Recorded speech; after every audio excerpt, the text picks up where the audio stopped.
to be able to find a way to land his CC on your squishy members and going to disrupt your backline like Impact is going to do. Same thing, Haunter, they talked about, he had so much success on this Maokai. He was an absolute monster. He just became a huge bully up on the top side, and he did a similar thing for TSM. He jumped over the back of that Dragon Pit. He got them the kills right after objectives and stuff like that.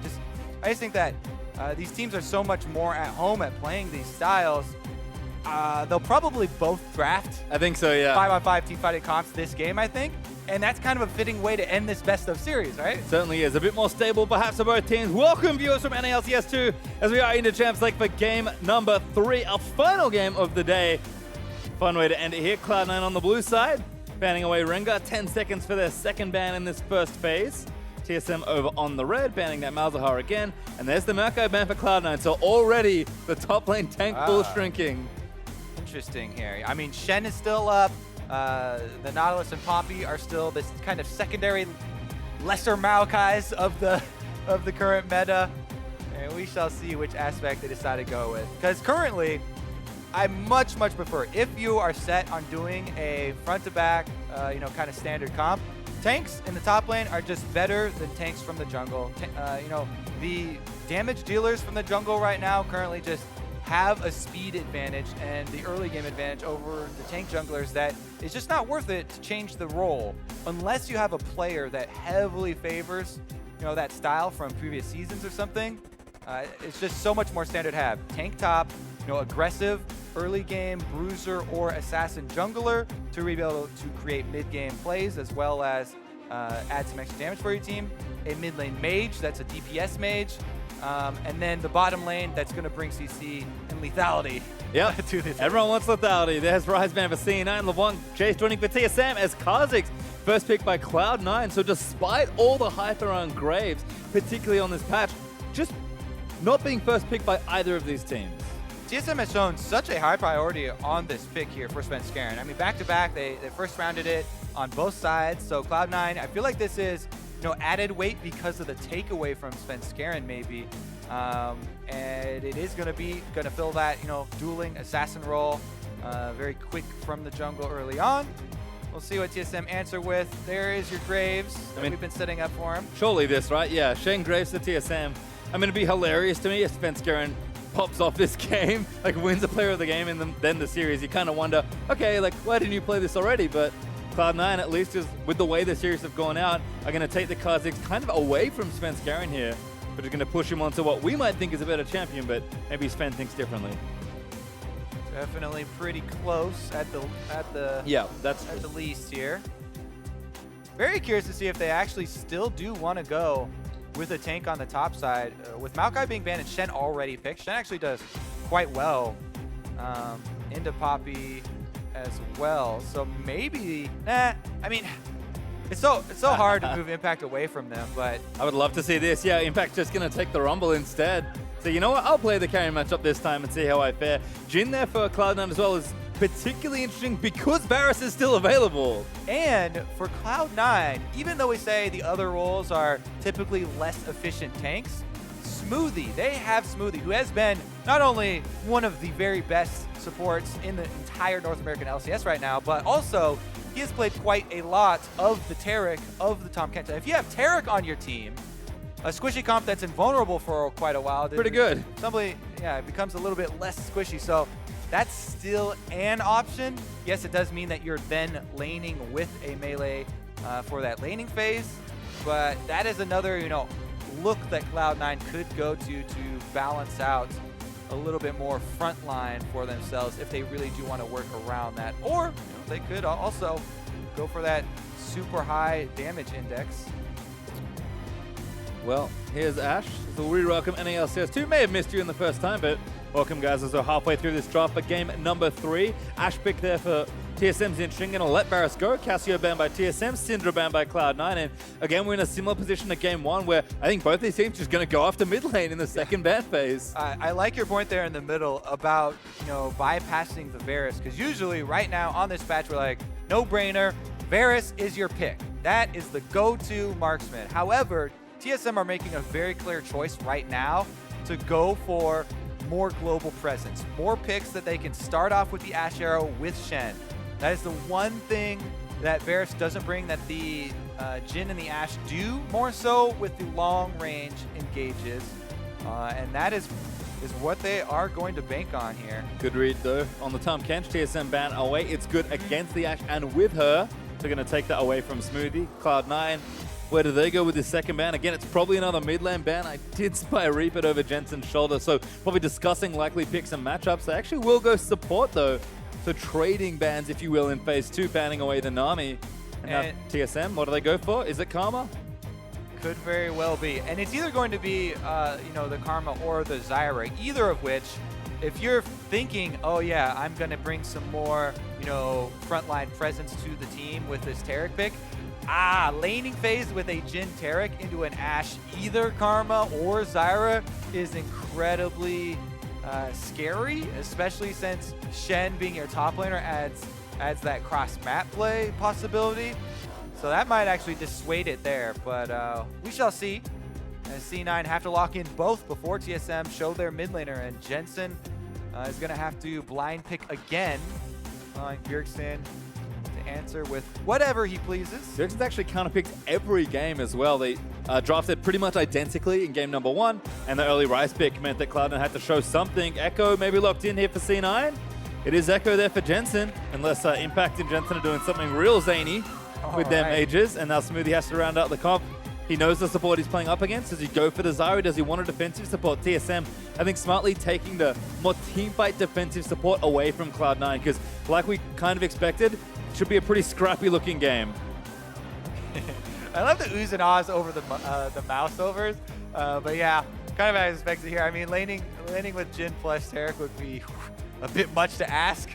Leaves a lot of pressure on the bottom side, so they're going to lock in that Zyra for some, you know, more power down there. And man, this is going to be another one of those, you know, cannot make mistakes. There's definitely the execution level is just going to have to be high for Cloud9. And oh wow! Oh yes, assassin! Actually going for Zed. I mean, I was about to say, I love the Echo pick because it blocks so many picks from Bjergsen. You don't really want to play Corki into it. They banned it in game 1. It's pretty good against Assassins. And what does Bjergsen do? He says, screw it, I'm taking Zed. And having a Shen on your team really helps out when a lot of these lanes are going to be trading heavily, and there's going to be a lot of duels that do break out. If Kha'Zix jumps on Graves while he's isolated in the jungle, which usually he'll get a good chunk out, and a small advantage, Shen pops up. Ooh, all of a sudden, that doesn't go so well. Zed plus Echo, all in each other. All of a sudden, that doesn't go so well. But you are going to be giving up some pressure because the Rumble should be pressuring the Shen, should be pushing him. Flame Spitter through the minions plus the Shen whenever possible. This should be fun. Do like to see Jensen and Bjergsen. We talked them up before the series. Always a treat to watch them two play against each other. And they'll take a very dramatic matchup into each other here. Bjergsen again going for the counter pick, almost challenging Jensen here, saying, you know what? You want more of an assassin and diver? I'll take the assassin and diver. Definitely exciting. We'll see if they actually are going to trade that heavily, because both of the junglers have paid a decent amount of attention around that side of the map. And also Impact, of course, the other side of the story here. He's going to take the Rumble into the tank matchup this time. I mean, Shen brings so much more than just decent laning and good tankiness. Sure, he's not Maokai in the team fight, but he's great in the side lanes. In Impact, he's had so many strong games recently on tanks. We also know that when it counts, when he really needs to be clutch for his team, he can carry hard for Cloud9. So this is it, our final game of the day. Cloud9 TSM going to play one more. Number 1 ranked team versus number 2.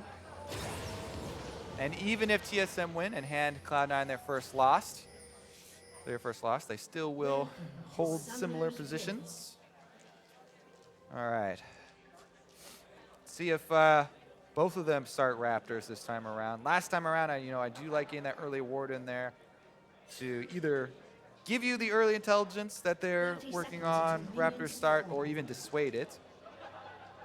Yeah, I think TSM are playing with the memory of the last few games. There's been a lot of checking in the Raptor camp for Cloud9, so I think just grouping up together and hoping someone foolishly walks out and maybe gets himself killed.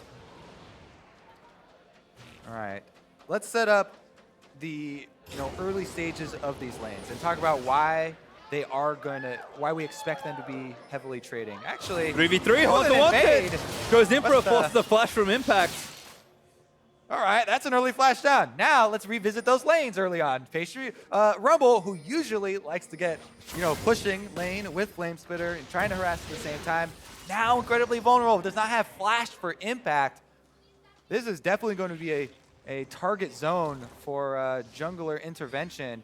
You have to start worrying, okay, do I need to cover a counter gank, or can we track Svenskeren well enough that I don't have to spend time up there and allow Impact to be on his own? Because Impact probably won't die, as long as there's not a lot of intervention up there.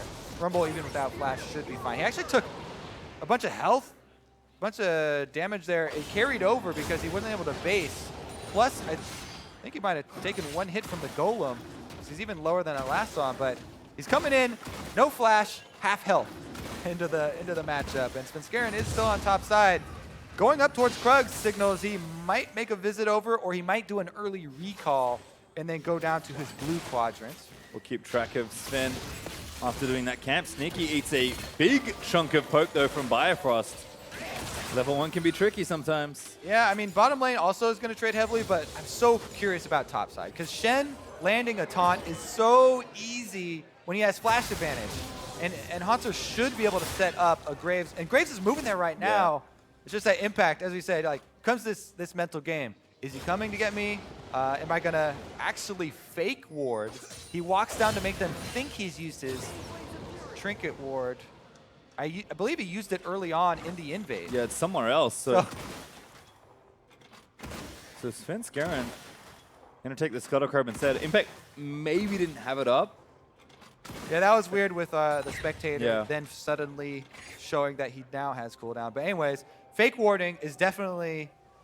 Whoa, there's the jump from Contract! Gets the jump, Svenskeren pretty strong by blowing alive at first blood in for Contracts.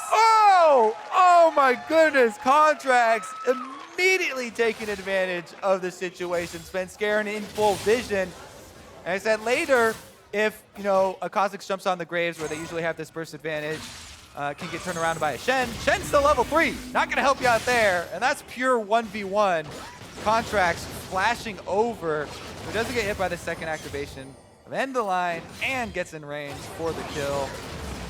Grabbing first blood for C9 and critically removing any threat for the top lane here. Impact now doesn't have to worry about Svenskeren because he just cleared his red quadrant and got first blooded. If he went back to top side, he would be giving up so much on the bottom quadrant. And Haunter just not in a position to fight either. He's getting pushed in by Impact now, keeping up in CS, which is nice. Impact going to take a turret hit there as he continuing to harass Haunter.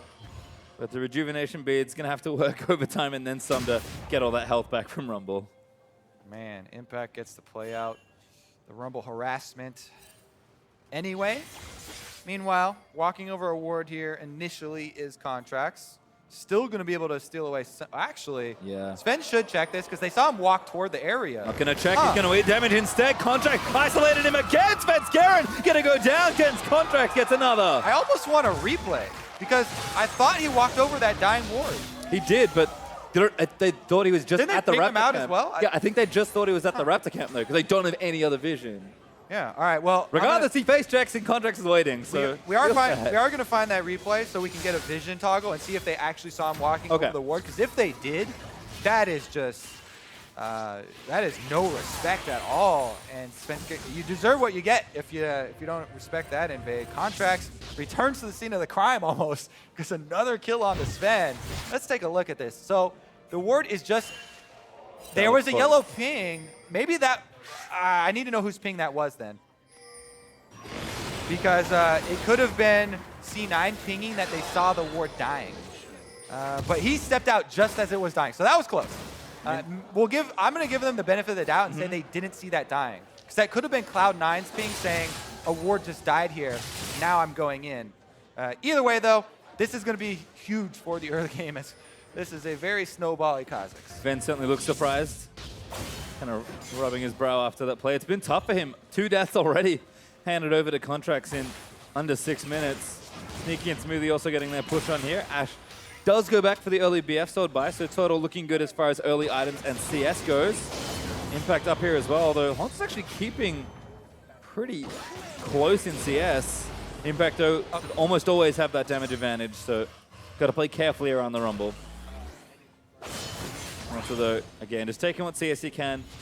Feeling pretty comfy with that Spectre's Cow. All right, I called in to the observers for some play-by-play on that last second as the ward expired. It was, TSM got a slight second of vision, so they did see the icon there at least for Kha'Zix moving in and still paid the price.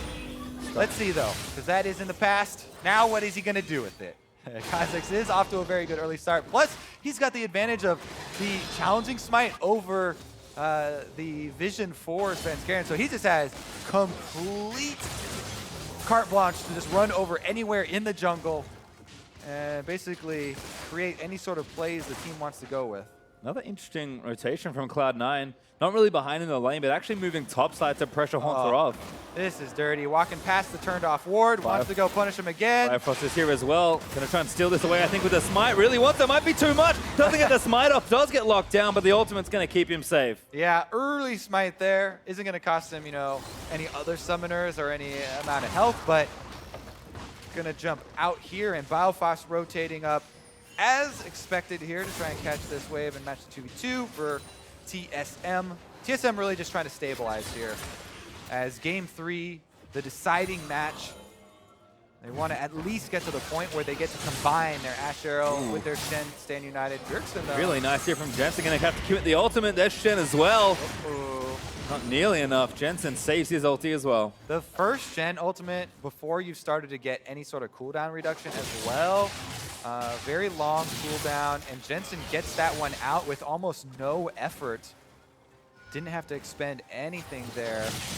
Definitely a lot of control here.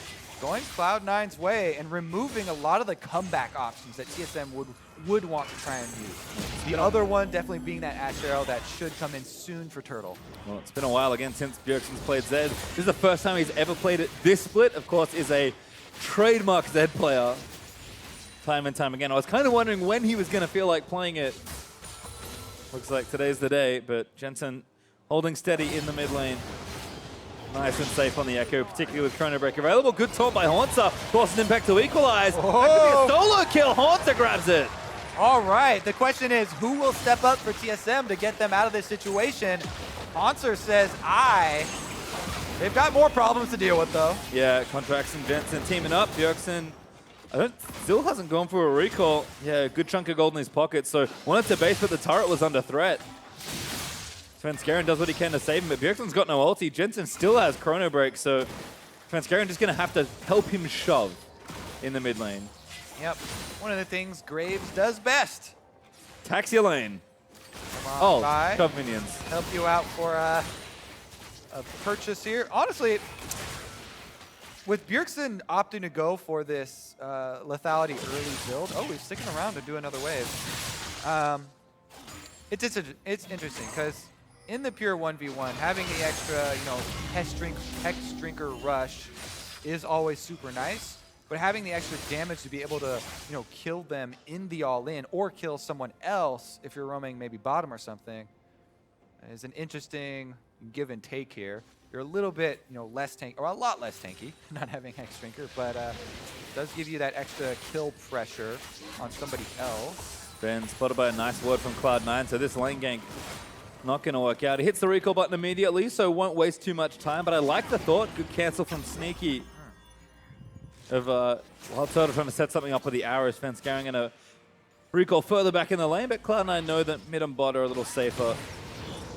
The teammate now up for Haunter means that Impact's kind of feeling the pressure in the lane. Made the misstep under the turret, got himself solo killed, and Haunter's got pretty firm control of the wave. Haunter, the shining star here for TSM so far. Even though he had to use his first ultimate to go save, or maybe give a cushion. I don't know if he had to, but regardless, didn't get anything out of it. Bjergsen has gone back as well. Looks like Edge of Night might be the first item here. Does at least have a nomad mantle. For sure. Yeah.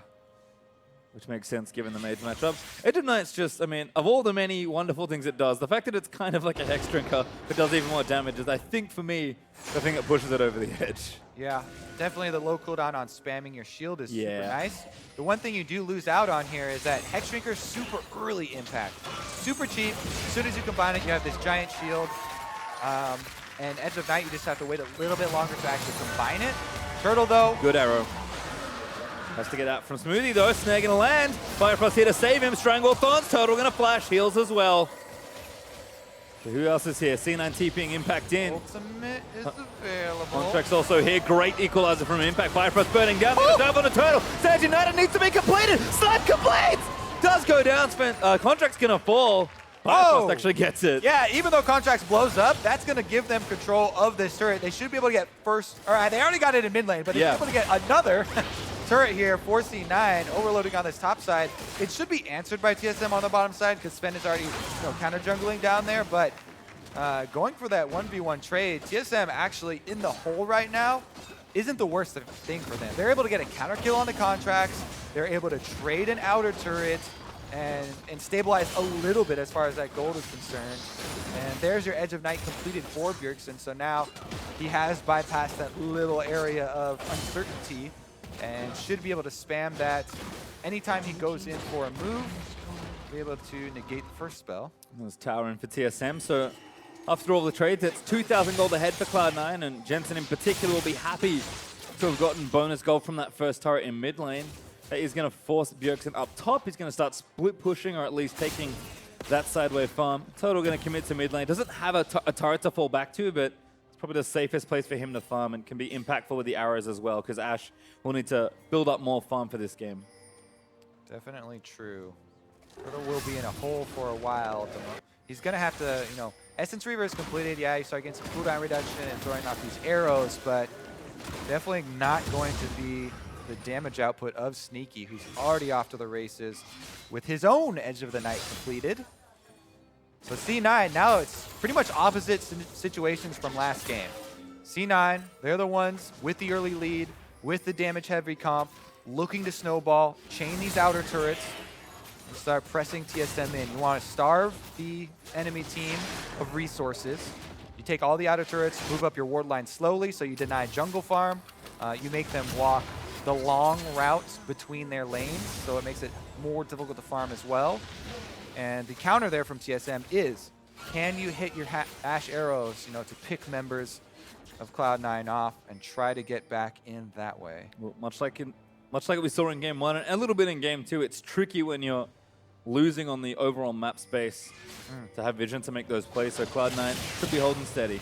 And even more so, even though they do have Hanser on Shen, who's doing very well for himself, you have to worry about what you're giving up whenever you try and go for a kill on one of those picks, because Impact here, still pushing up. It looks like they're actually making a play on the bottom side with Svenskeren was sitting around the top edge, and they sent Hanser to go look for Impact. But Impact actually evaded them. Sven has to just walk away with only a scuttle take. Sneaky and Smoothie still chilling out here. Sneaky's got a safe haven to farm from here in the mid lane. Also, is definitely worth mentioning that Cloud9 are running that double solo laner teleport, right? Jensen on this Echo, even though you use the early teleports to get back to lane for laning priority, he has it available now, and he's level 11. So this is another thing that you do have to worry about as far as the map opening up and the ward line slowly encroaching. Not only could it be Impact teleporting in for these, but Jensen could also pull the double teleport. And if C9 just go 1-3-1 and Impact, while he doesn't have flash, wants to play more safe and just hold bottom side, if Jensen can push up, Cloud9 can kind of section off the bottom area and try to move in for that last outer turret. Understandably, this game is feels quite a bit slower than our first two. It's still pretty even as far as overall gold goes. C9 know they have a lead, but they're going to want to play very slowly with their side waves and their double globals. TSM on the other hand, trying to make a play. Going to look for Impact. Bjergsen flashes in, uses the death mark. Taunt down there, not to Impact. That's an easy pop as Haunter gets it. Yep. Impact there going for the wave as he dies. Does get some gold while he's going down. And that's the benefits of, you know, setting up your 1-3-1 beforehand. Even though you lose impact, Cloud9 are pressing heavily on the secondary turret of top side, and Sneaky opens up mid. Oh, Arrow finds Contracts though, and now TSM gonna pop. Contracts lives through the collateral damage. Looks like they left Bjergsen on bottom side to be split pushing with Zed as well. Takes out another wave, and they don't give up the turret, though it is weakened pretty heavily. Yeah, will not regenerate either. Needs to go one step further in the turrets for that. Haunter will retake this wave. No ultimate, but has the teleport. So TSM get a little back there with some gold. And you have to say, there aren't a whole bunch of options for TSM to go for in order to get gold on this map. So the proactive use of their Shen ultimate to be able to secure the kill on Impact, who is still waiting on the flash cooldown to come back up, is definitely a good, you know, move, because there aren't too many proactive plays you can go for when you're in this situation to get some extra gold. They are able to make that one count, but it's not going to be much more after that, right? It's a many-step process. Jensen's going to continue to get more irritating as the game goes on as well. We saw Bjergsen pretty much split push his way to victory with Echo, and I believe Shen on that team as well. So you can see where the options are for Cloud9. Again, is slowing things down here through the mid-game as the teams don't want to concede too much in what is the final game of this series. But Haunter especially still continuing to do work, 2-0-1 on the Shen. I think it'll be very telling if TSM actually try to contest this Drake, because while they do have Turtle's Ash Arrow coming off cooldown very shortly here, they don't have, you know, a huge amount of extra vision around the Drake, and it is still dangerous for them. Jensen's still facing. Oh, Good Spirit's Refuge, but shields up for Haunter. Jensen is a Protobelt as well, so doesn't really need to stop here. Haunter gonna just try and fight instead. Stun coming up, Protobelt's in. It's gonna be for the stun, but Haunter taunts out. Snare lands in from Smoothie though. Good blast code to save Haunter. Jensen follow flashes. Haunter flashes as well. Juke and Q's not quite enough. And a Haunter maybe going to turn it around. Jensen should have it, and he does. Because they roamed up to the top side with so many members though, TSM slip in to try and trade an Ocean Drake for a single kill. And an Ocean Drake for just a single kill is pretty good if you're the team trying to stay at your turrets a little bit and help regenerate. The problem would be if they give up more, because Cloud9 did push up mid lane. It doesn't like they have to give up more, so honestly, not too bad for TSM there as they get a Drake in exchange for Haunter's life. Haunter holds on to most of his cooldowns as well, just had to burn the flash and very nearly killed Jensen 1v1. Which is quite impressive. Jensen looking for the turret. Big wave is there, but not sure that's enough to clean it out with Bjergsen here to answer. Cloud9 do not want to, you know, give away a bunch of Drakes. TSM have gotten the first two, so they're actually feeling pretty good about it. And Impact is the target once again. He has flash this time. Smoke screen for Span, 1v1, needs the ultimate, gonna line it up. There it is, but it's not enough. Oh, it is! But Contracts gets the counter kill. Stand United can't save him. Impact, yeah, did not expect the explosion there to kill him for some reason, and goes down with flash up. Whoops. Well, trade there, I suppose. Fence going with a good individual play. Although Haunter's shield not enough to save him, sadly. I mean, a risky play. It did end up paying off, but I think Impact definitely should have been expected to flash early, and not now we're another heavy trade here as all the teams are heading down. You see the jungle on the mini map here on your left. All of Cloud9 are coming. Haunter 1v4 right now. Cronenberg from Jensen out from under the turret as Smoothie tanks the next set of aggro. Bjergsen going to take a turret in the deal, though TSM defend nicely. Yep, not only defend, but again, Bjergsen back at the split push. Finds himself some more gold in the outer turret. There's AoE there from the team. So this ends up being a successful play from Spence Karen, kind of, but I don't think it should have been.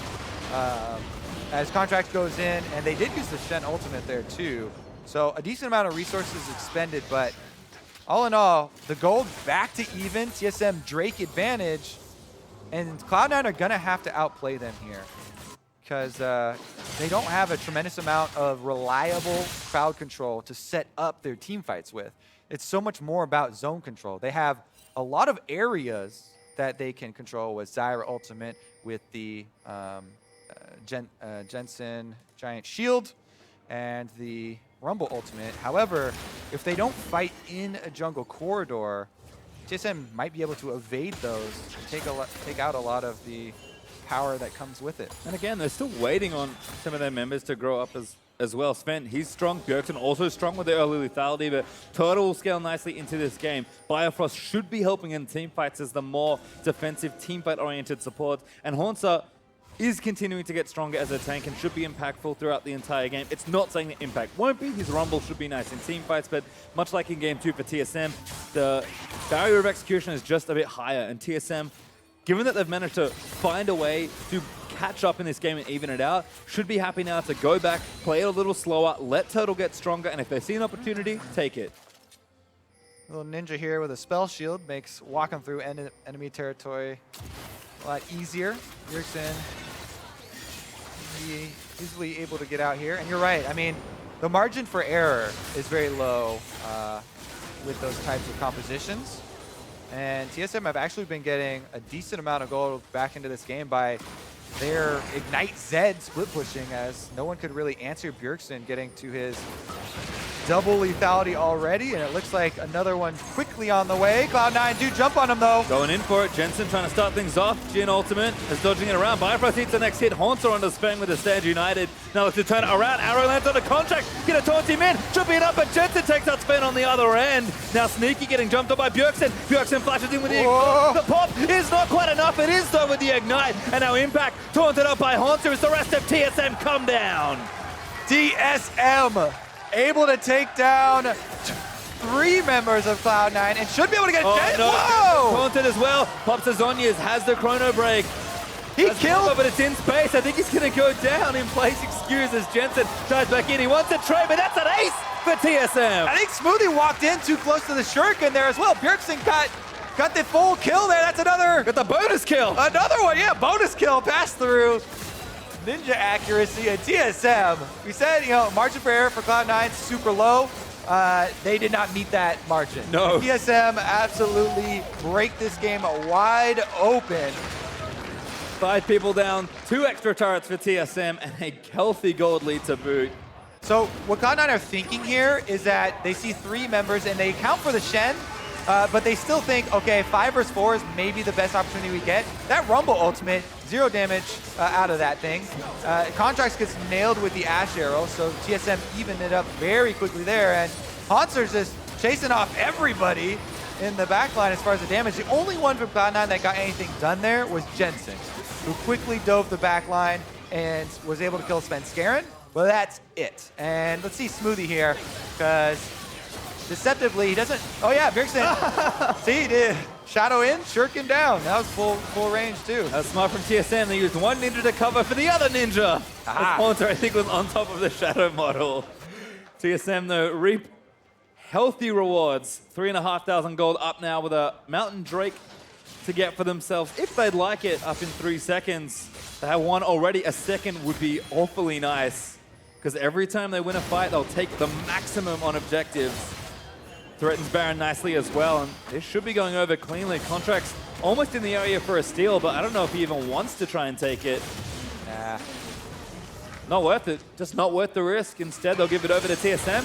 Jensen and Bjergsen meeting for a bit of anime. Oh, no, Stand United going to ruin the whole party. Bjergsen back in with a death mark. A kill needs to land a little bit more. Q's going to land. It's not enough for the pop, and Bjergsen's going to get it turned around. Goes back to a shadow as Haunter covers the rest of his team for the Jin shots. Last bullet goes wide, and TSM defend well.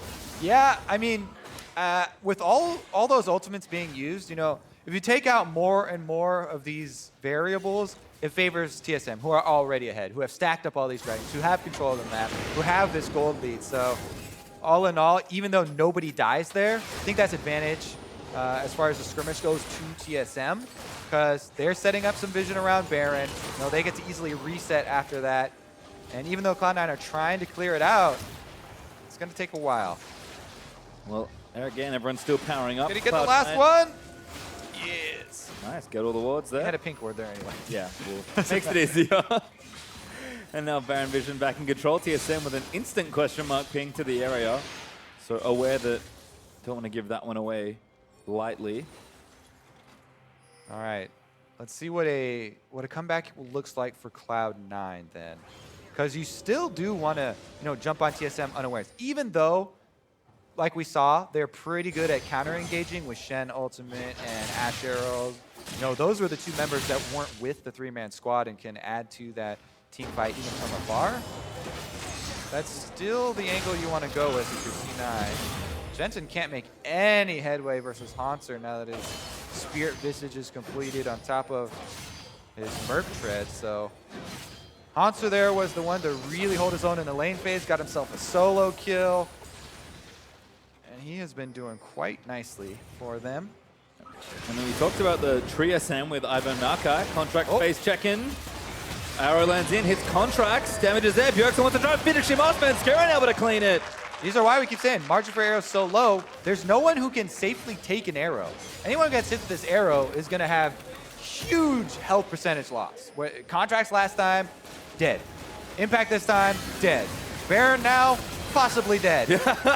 Well, 6,000 health left. Bjergsen, they're a little late. Smoothie trying to zone them out, but Jensen wants to dive in for it. He's on to Total. Damage is big. TSM trying to finish everything here. Sands United might save Total. The exhaust is down as well. He'll flash out of it, but they have to get out the 1,300 Contracts is in! And there it goes down. C9 walk in and take Oh Baron. my goodness, Jensen still had it! Still going. Pops his Omnias after the convergence. Stuns up Haunter. And now chase him down. Haunter very tanky, but Jensen wants to squishy Bifrost. Can't get it, but that was horrible for TSM. That is a Baron throw right there. Let's see how far that throw goes, though. Cloud9 so happy about this pickup. You can see Jensen there. He doesn't hesitate at all. He knows we can't just walk around Baron and wait for this, poke. Jensen beelines it right into the back line. He takes all the DPS off Baron, so then Svenskeren is sitting in there with nobody helping him DPS this Baron. They've got split calls where two members are trying to fight Cloud9. You can't have split calls where just the jungler is trying to finish the Baron by himself. The rest of the team is fighting. That is the worst possible scenario. You either have to all turn or all burn. And they got split up there. Cloud9 picked them apart. That's exactly what Cloud9 needed to get back into this game. Let's see how much gold they can get off of it, because now they're the ones with the push advantage. And they're all headed right down mid lane. Still a 50-50 Baron as well. Sven was there to at least maybe smite it, but everything goes wrong after TSM's reckless decision. And C9 tie the game back up. 3 turrets to 4, gold lead well in their favor, and they're pushing for more with this Baron buff. They know that this is a window that's been open for them, and they want to push it as far as they can go. Bjergsen is looking to flank, try and get in here from the side, and Hanser will be coming in on his back. This will be the double ninja backline dive, soon to be added to the Olympics. Only one ninja getting caught right now. Contracts doesn't quite land a spike. So as that gets away, no slow forthcoming. Gonna take the Grump away instead. There is a turret to defend here, but I'm not sure TSM fancy defending just an outer turret versus a Baroned up Cloud9. Only a minute 30 on the buff. Cloud9 need to make some haste to do real damage here, but should at least get themselves ahead. I do think this one is forfeit, yeah. This should be easy pickings. But TSM could pose a bigger threat at the secondary one. Oh, here it is, the double ninja back dive! Sneaky ninja seed on top as well. Sneaky goes down. Bjergsen makes a huge play with the help of his top laner. Sven flashes out to safety. Jensen, Chrono Breaks back in. Big redemption though coming out from the support, and Bjergsen gets a double kill. And all of the judges, 10, 10, 10 for that one. Bjergsen and Hanser absolutely destroyed Cloud9. They actually, I thought they were going to wait till the next turret, but they jumped right on him. Immediately annihilate Sneaky, Contracts, and Impact. So that was a short-lived comeback. I have to ask you, is double ninja backline dive a winter or a summer sport? That's definitely a spring sport here, baby. Well, they'll take a turret for their troubles there as well. Let's watch. Split the middle. Let's watch this 10 again. Yep, there it is. Sneaky even flashed away, but it still can't get out of there as Bjergsen's able to get forward immediately with Hanser, still able to come in. Then he can easily land the flash, and there's nobody who can take shots on this team. TSM, take him down. I mean, they take him, but don't take him very well. 50-50. That's how I felt after that Baron throw. Mountain Drake goes down, though. TSM stacking objective massively here. I mean, sure, bad decision-making at the Baron gives it over to Cloud9, but they make the proactive play to get themselves back in the game. And 4 Drakes is a huge overall win. We can kind of understand why they wanted the Baron, because they had 2 Mountain Drakes, and now they've got 3. 3 Mountain Drakes. Seems these turrets will fall very, very quickly as well. And TSM have not been shy about returning to the split push here. Bjergsen is now level 16 on Zed, even though Jensen has been the man for Cloud9. There's not much that he can really do to bring together a team fight. You know, he's doing his best. He's dabbing in the back line, taking them out, but you know, causing the scatter is not quite enough. And I don't know, even as level 18, with how many kills he's been able to get, if he's going to be able to answer. He's got no help. We saw it in the last game where TSM's comp just didn't have anyone else to kind of get the damage deals in, and Jensen wants to dive, but he's got really no one else to dive with unless they have picture-perfect initiation. Impact is 0-6 on this Rumble. Not been able to have any really game-changing Rumble ultimates. And it looks like, once again, team with the tank. Advantage here in mid-game. 32 minutes in, though. TSM, no objectives will come up too soon, so they're taking it a little bit slow and trying to move through the ward lines. They're actually not really being aggressive at it at all, even though they do have San United. Guess they're saving all of their cards for the soon spawn of Baron. Yeah, 145 till that one's up. Bjergsen, though, poised for a potential 1v1. Not sure he wants to go in onto the Zhonya's chrono break up Jensen. It'll signal that he wants to go in if we see the Edge of Night activating. Does not go for that, so we probably won't get any action. Taking the farm instead. TSM playing it slow as they move up towards the next major objective. They've got a huge Drake advantage for this next Baron fight. And they've seemed to have played the team fights fairly straightforward. They've got that compositional advantage as well. Yeah. I think that TSM, you could say, they should be a little bit more aggressive in setting up their vision, because as soon as that sucker spawns, 3 Mountain Drakes, you can take it down in a second or two. So if they have these control wards, there's 4 control wards in inventory right now for TSM. If they move right to Baron right now, place them down, they should be able to at least make C9 come face check them with all the squishy members. That would be a death sentence. Svenskeren going to get spotted by Jensen. Cloud9 still have the foothold in the Baron area. Scry's Bloom by Smoothie going to find themselves a few wards to take down. TSM just don't quite have it all set up yet. 30 seconds till Baron. Yeah, I mean, right now they don't even have Hanser pushing bottom wave. He's using his ward actually to protect his split push. And they're going to go for the slow pressure of the Shen push on bottom to slowly build up and force Cloud9's hand. Wow, that Scuttle Crab is actually quite good for C9. Going to provide them with a lot of undeniable vision. Well, Smoothie got tagged. There's the arrow. Just misses. Good flash. Bjergsen gets tagged, but no snare from Jin following up. C9 looking for a play. Yeah, and they're getting Nancy.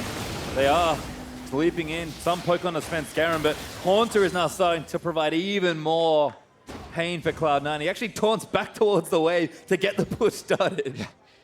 All right, gonna keep it up, and C9 have to make this decision now. Rumble's heading down, actually. It looks like Impact will volunteer. He has teleport, it just has a long channel time, so you have to be careful with it.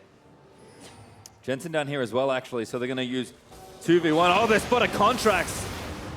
They trade Edge of Night spell shields. No arrow up, but there's the vision that TSM wanted around the Baron. Oh, Bjergsen all in for Smoothie, looking to make the play. He's out, that's a kill! And now Haunter fights sneaky, huge shot on the back end. Gets the next kill, and now the redemption down, going to keep Haunter chugging forward. Once again, the tag team between these solo landers has been huge this series. There we go. They are able to flash in, finish him off. That's 2 kills down. Jensen, Contracts, Impact. They've got to make their last stand now. And Impact can't make it back in. He's in mid lane, but he canceled that teleport. Baron is going down so quickly. Equalizer burning down. Don't miss this smite. Svenskeren nails it. And now Contracts, the next target. Jensen rolls away from that arrow. All right, C9 going to try and turtle inside their inhibitor turrets. Very, very difficult here as Hanser still has teleport. He can usher these minions right up to the inhibitor turret while the rest of TSM pushes down mid lane.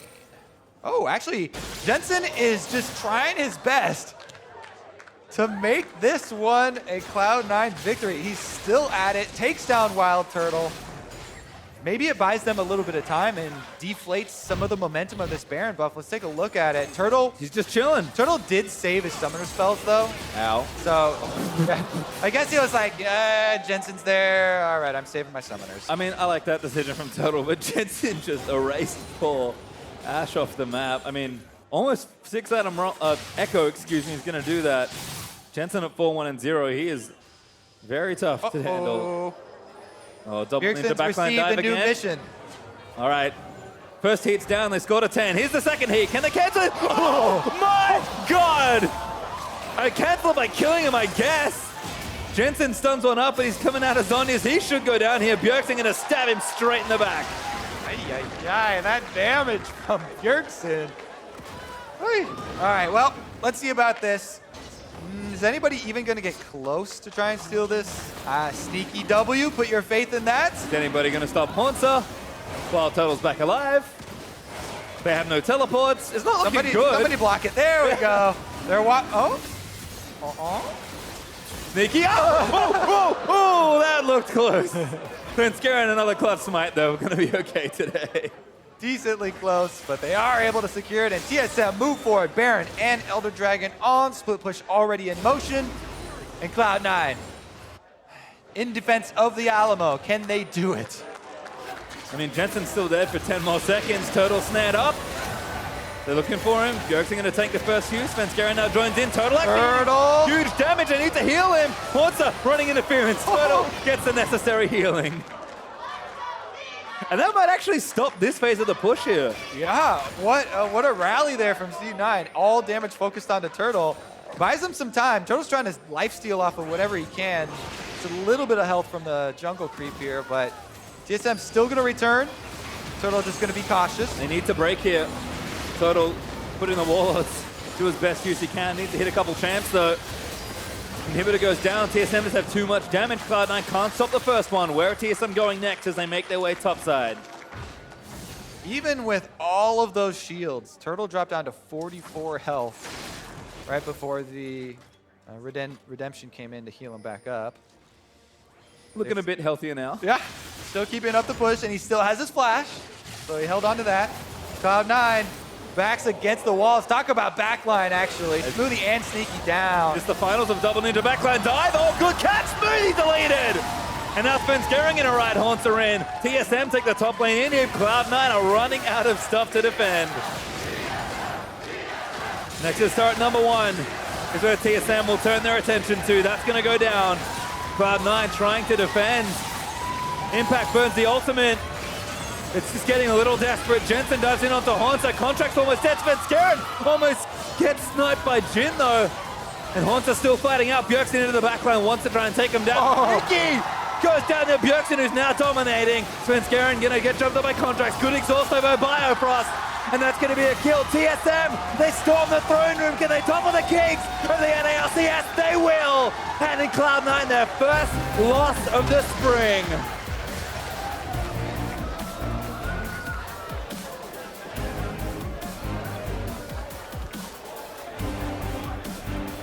And our new favorite Olympic sport comes up real big there for TSM, the double ninja. Backline dive. So much work done. Hansa and Bjergsen had a fantastic series together. We talk about Sven and Bjergsen all the time. Sven had a decent series. Hansa had an incredible one. Hansa definitely pulling a lot of weight here for TSM. Bjergsen was getting bullied early, but he showed up late really well on the Zed. I have to say, I'm loving this NAZ trend that we're seeing. I don't know if all the mid laners in NA decided we're bringing Zed back or what went on, but definitely making the games exciting. And it feels like Zed has been, you know, decent after a number of different changes that made it a bit easier. QSS no longer turns up for your ultimate, so that feels good. Assassin's got a big change throughout the last year. And I think just lethality being good, you point to champions that are going to benefit from it. That just kind of makes sense, and I agree. We've seen a significant increase in play, and I don't think it's slowing down anytime soon. Yeah. It lost all 3 games in Europe. Did find that victory in Korea in the single game that was played, but yeah, the majority of those victories starting here. Impact though, Not too happy about his Rumble play. So he definitely knows that he's got some stuff to work on there. But again, this actual whole series was, Team with the Tank was was the one to come out ahead. And it's kind of funny because, game one, kind of playing with a bit of both, and then they decide to mix it up for games 2 and 3 and doesn't work out. Rumble only defeats in this series, unfortunately. Seems like Skara might have been right on the Antler's test. I also really like Karma as an answer for the Rumbles that we're seeing, because so many times Karma shield, AoE shield, plus the speed allows you to get off it that much quicker. And if these comps are the ones that don't have super heavy CC, guaranteeing that lockdown, like you're not comboing with a Jarvan, or you're not comboing him with Varus ultimate chaining on people, or some sort of hard CC to keep him on it, there's not a lot of value that teams are gaining from it, aside from, yes, early in the lane phase, can bully out things like Shen, can bully out these tanks. And I think looking at the series overall, Bjergsen coming into the weekend said, we got stomped in series number 1 in week 1, but things will be different here. I think throughout the entire series, TSM just plain played better than Cloud9. Cloud9 did everything they could to win game 2 and had so many good moments, but team is starting to look a little more scattered, and TSM, maybe it's just the opponent they're playing, but the ship looked a lot tighter today. Yeah, I mean, FlyQuest gave them a real good run for their money, and then TSM actually are the ones to deliver the first loss here, so C9 are going to have a lot of, review this weekend as well. Jensen, I do have to say, though, has been a shining light for them. Constant plays from him. It's been good, but for a first-hand account on that action-backed series, let's send it to Azael and TSM's Assassin in the mid lane. Thanks, guys. Great castle in the day. I am here with the victorious mid laner from TSM, Bjergsen. First off, congratulations on dealing C9 their first loss of the season. Huge turnaround from your earlier match against them. How does it feel to have kind of progressed this far? Obviously, it feels good, but we still haven't progressed as far as we would have liked. We got just stomped by Echo Fox, so I'm not going to say we're in excellent form right now, but it is obvious that since week 1, we have been steadily improving, and we're going to continue to do that. So, comparing your year 2 last year, obviously, you had a fantastic summer split, only 1 loss. And talking about your loss to Echo Fox last week, do you think that you guys can kind of get back to that form, or what is missing from last year? I mean, of course, we can get back to the form we won in summer split, and even better. I think it's just when you have that long break in between the splits, you forget a lot of the basics of the game, and you have to constantly hammer them in every single day. And those are the things that we're working on. It's nothing too complex. It's just the basics of the game, doing it every single game, and optimizing practice. So, yeah, I'm really happy about this win, but there's still a lot of things we can get better at for sure. Certainly are. There always are for all the teams. So coming into this game, a lot of people were talking about, Jensen maybe being the best mid laner in North America now, maybe having taken your crown. After this game, anything to say to that? I think Jensen as an individual player is really good. His laning is really good. He's always really solid. I make more mistakes than Jensen, no doubt. When I watch him play, he doesn't really die very often. He's just a consistent force in his team. So I think in terms of being an individual player, he's been played better than me this split, but I'm just more focused on having a winning team. I just want my team to win, not for me to shine personally. Well, I think you did shine today, regardless. A very well-played game and a very humble answer. Congratulations on your win, Bjergsen. And that's going to be it for us, guys. We're going to head back to the desk. Thank you very much, Azael. Very kind words from Bjergsen, thrown over to his lane opponent in Jensen in a 2-1 defeat of our previously undefeated Cloud9 team. So nobody is defeatless now in the North American LCS, but it didn't come necessarily easy for TSM. All of the games were somewhat competitive to a degree. Let's start in Champ Select here. We were talking about on TSM side not liking Haunter on the carries. They put him back on a tank. Flip side, Impact swaps onto the Rumble. No Varus to be seen in the draft. What's going on here? I gotta say, usually we compliment C9's draft. This is one of the few times where I didn't feel like they tied it together very well. So they banned the Maokai, hinting at maybe they want the Shen. They don't take the Shen first. TSM grabs it, so C9 grabs the Rumble to punish the Shen pick. And that's all fine, but then the second rotation of the draft phase, they ban Syndra and pick Echo blind, where usually Echo is like good into Syndra, so if you're planning on doing that, why'd you ban the Syndra? And then Echo Rumble doesn't have any inherent synergy. You're not forcing them to build a lot of armor. Unless you land a sick flank parallel. Right, I mean, like, there's always that situation, but generally speaking, they don't have the most synergy together, and then the whole comp has Zyra as well. It's like very magic damage out of nowhere and doesn't have a ton of setup.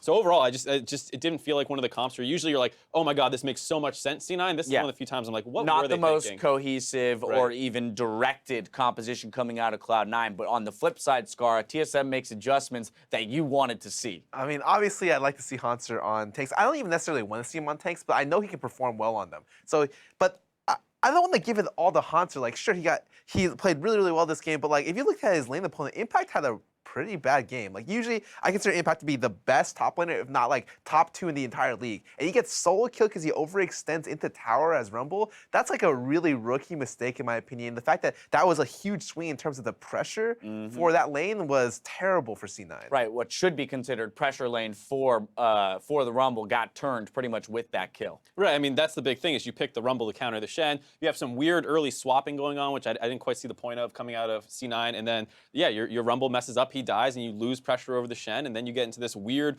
1-3-1 on both teams where they're just picking on other teams' side laners. That was pretty strange to see because you don't see mirror assassins usually. Right, let's work through this game because we had, individuals on both teams that held large amounts of gold, right? Obviously, Jensen was going off. Contracts picked up 2 early kills on the Kazakhs. And so C9 goes to that kind of 1-3-1. TSM, similar thing. Let's work through this. Starting at 22 minutes, 5-for-1 ace for TSM. This is their first stab at taking control of the game. Right, and this was really the first time that we saw TSM make a big jump back in the game. C1 was mostly ahead minus that mistake, but this is a great arrow from Turtle. It can hit anyone here. It's going to be big impact. Hits Contracts. Jensen does a great job blowing up Sven, but then he tunnels onto Karma, who just runs him around the map, while Bjergsen on the flip side is running wild on C9's backline. Good follow-up by Hanser, flashing over the wall, getting a lot of taunts, setting his team up. And there you see the power of the tank being able to go in with a dive buddy, whereas on the flip side, Jensen has no one to help him CC people. Exactly, I was about to say, when you see the fight split like that, you see how important it would have been for Cloud9 to have a tank there in Impact to either help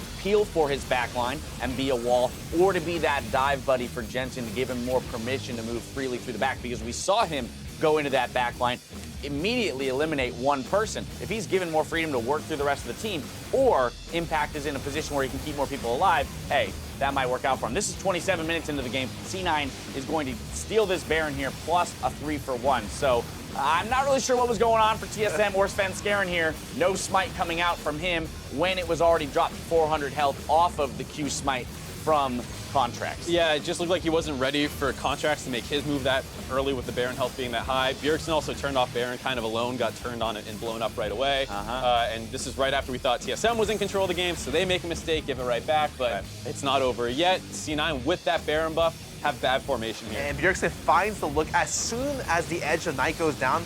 Zen finds the look on the AD and the game's over. As soon as Sneaky dies here, there's no way that 1 DPS, or I guess they have 2 DPS, but like honestly, it's Jensen doing almost all the work on C9's team. Jensen can't do it alone. As soon as he can't convert a kill at the same time, I don't think they have a chance without Sneaky. Yeah, that was an 0-6 Rumble. I mean, it's not like he had very many items necessarily even to match up against the MR that was being built on the side of TSM. Right, and that's kind of what we were saying, where it was this really, the team comp doesn't work together that well, where like teams are now happy to build MR, when normally you want the Echo to be able to blow people up and not need to worry about the MR too much. Shen could stack it all he wanted. Sometimes with the Rumble, you're like, okay, let's get a bunch of physical damage so Rumble can shred people. Both, like, it just didn't have that synergy that you usually see between those two champions. And on top of that, whenever you see Rumble comps, you always see Rumble with something that keeps people stuck in place. So a good example is very, very old school. You'd run Rumble Jarvan. Jarvan ulti, and then you'd Rumble on top of the Jarvan ulti, boom. That's your combo, We that's saw your that synergy. last night. FlyQuest played. Oh, yeah, Rumble that's right. Jarvan, OG We saw it season last 3 night. Now, it comp, didn't work for them, but you saw in multiple fights how it could work. Yeah, right, and that's usually the idea behind Rumble. You have someone that keeps them stationary so your Rumble ult does damage. In this time, Cena had the option to draft Varus, but instead went for Jhin, a much harder champion to work with Rumble. Like the way I see Varus is Varus throws it, Rumble throws it, oh, you only have to try, you know? You just throw it in the middle, if you hit people, you can start the fight that way. But with Jhin, it's really, really dangerous how they started. In a lot of situations, you see Impact's ult go down, and you're just like, it wasn't that good, but I can't even blame him that much. Right, I mean, it's at the start of team fights. He was often the one like, all right, throw it out, the fight started, and then he just runs at them with Flame Spitter and has to Zanyas. It's hard to have a big impact. Well, sorry. That's okay. I was when- going to let it go. You don't want to stop yourself. As I said it, I was like, oh, God, am I freak or something? Let's go.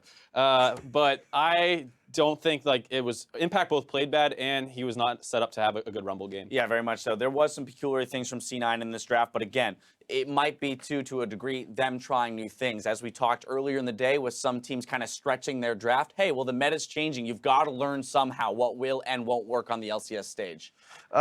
It seems like maybe they're trying out new stuff, but this is like a series where I think the teams care if they win. You know, usually it'll be against lower rated teams or teams that don't matter so much near the rankings. But this is a team where it's like they have pride on the line. Well, and they just gave up the tiebreaker against probably your biggest competition. Right, that's important. The head-to-head goes to 1-1. Right, so even though you know C9's still up a game in terms of overall record, if TSM manages to bring this back in the second half of the season, now they're tied up potentially. Right, yeah, so then it's all about buys come the late season. We'll get to that when we get to that. Player of the game this time around is going to be Hanser. Moving on to those tanks, honorable mention at the very least to Bjergsen. The two of them, especially in that final replay that we saw, that submarine, right, getting permission to go in and having that tank to help you out as an assassin. In both the wins today, the solo laners on TSM did a great job. Like, it just seems they support each other really well, or they were able to find ways to bring their team back into the game. Because C9 had a huge early game lead that game, and they were just kind of ground out 1-3-1 style because Impact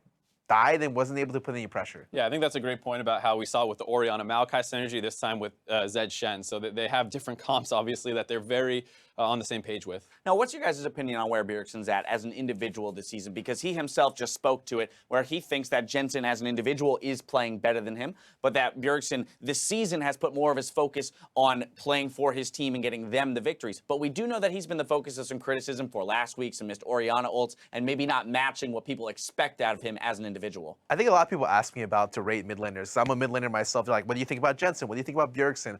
Personally, I think Bjergsen is a much more full package player, whereas Jensen is very much like lane focused, very mechanical, great player in team fights. However, he's the type of person who doesn't necessarily give too much to his team. So one of the biggest criticisms I have of Jensen is that usually all the pressure has to go to Jensen's lane, and then he puts the pressure elsewhere when he gets the lead. But in terms of him personally roaming, he doesn't do a great job of that. However, he lanes so well, he always causes pressure mid. So it's just stylistically how he plays as he plays the lane. However, Bjergsen, seen in his games with Jace, even the games that he lost, he was roaming top lane, roaming bot lane, working with his team. And I think that that's why I consider Bjergsen to be more of like a full package player, whereas Jensen may be more like I don't even want to say one-dimensional, like maybe like smaller. He's more like it's more narrow. Fine-tuned. Yeah, like, very, very fine-tuned, but he's very, very strong at his strengths. Yeah, but either way, watching them 1v1, anytime C9 and TSM come up against each other, it's always very exciting to put focus on that mid lane. Let's go ahead and throw up our standing to see where the teams place at the end of the day. TSM's win against the Juggernaut at the top keeps them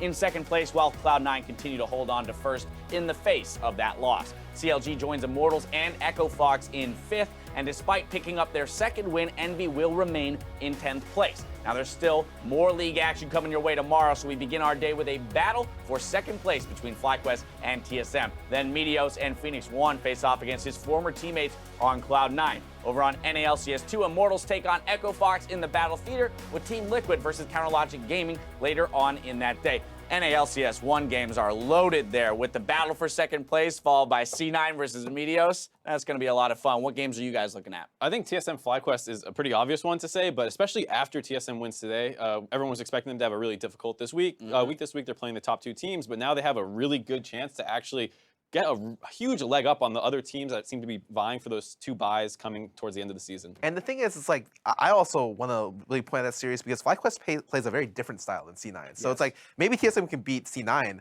but FlyQuest has a different, like, they throw a curveball at you, so to speak. Right, well, you also have to consider the fact that FlyQuest is coming off of a 2-0 defeat, TSM coming off taking down the #1 team in the league. How are these teams going to deal with the loss, the victory, and moving into day 2? And what will they have learned from Champion Select on Friday? That's going to be my biggest thing from FlyQuest is, will they adjust away from that Rumble Jarvan, the Jarvan into the Zed, both matchups? Will Hai go back to the Corki? Do you have any thoughts on whether or not he should move back to kind of that safer, more consistent pick, or continue to push the limits? I wouldn't mind seeing them go back to a little bit safer. I think we saw that, obviously Bjergsen plays Zed. We saw how effective just blind picking Zed versus FlyQuest seemed to be. It didn't seem like the Jarvan pick was really working out. Maybe they figured it out in their off day that they had. That's unlikely because it's hard to find scrims or something like that. So I think that they would be really hesitant to run the Jarvan comp again. But then again, FlyQuest is generally fearless and will do whatever they think's best. So maybe we do see it. All right, well, gentlemen, it's been a fantastic day of games. Thank you for joining me on the desk. For myself, the caster, the entire live broadcast crew, thank you for watching at home,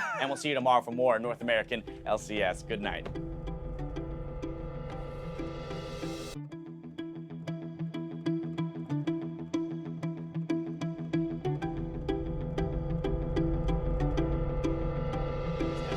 So if it's okay with you, I'd like to take a moment of silence to remember both. I will honor that request. So a moment of silence for the dearly departed. The meme is dead. Long live the meme.